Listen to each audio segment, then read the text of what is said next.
শুধু ছাত্রদল আর ছাত্র ঐক্য পরিষদ মানে ছাত্র অধিকার পরিষদ না, সাধারণ শিক্ষার্থী মিলে আমরা একটা প্যানেল করেছি।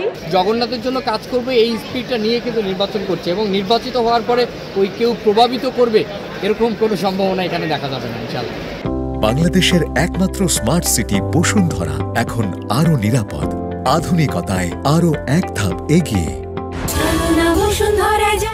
যেখানে আমরা দল মত নির্বিশেষে সবাই একসাথে কাজ করতে পারি। আমাদের শিক্ষার্থীরা যাতে মনে করতে পারে যে তারাই আমাদের মতো সাধারণ মানুষ, তারা হচ্ছে আমাদের থেকে আলাদা কেউ না। এটা আমাদের মেইন উদ্দেশ্য ছিল। আলহামদুলিল্লাহ সেই জিনিসটা আমরা পূরণ করতে পেরেছি। তাই আমরা সকল সাধারণ শিক্ষার্থীদেরকে নিয়ে এগিয়ে যেতে চাই। আশা করি আপনারা সবাই আমাদের পাশে থাকবেন। দেখেন, আমরা যে প্যানেলটা নিয়েছি, আমাদের এখানে যারা আছেন তারা হলো জগন্নাথের নিবেদিত প্রাণ। এরা জগন্নাথের জন্য দল মতের বাইরে গিয়ে কিন্তু কাজ করে।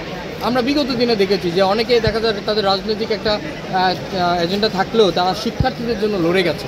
তো আমাদের যে এখানে যারা আছেন তারা জগন্নাথের জন্য কাজ করবে এই স্পিরিটটা নিয়ে কিন্তু নির্বাচন করছে এবং নির্বাচিত হওয়ার পরে ওই কেউ প্রভাবিত করবে এরকম কোনো সম্ভাবনা এখানে দেখা যাবে না ইনশাআল্লাহ। সবসময় ইচ্ছা ছিল শিক্ষার্থীদের জন্য কাজ করা।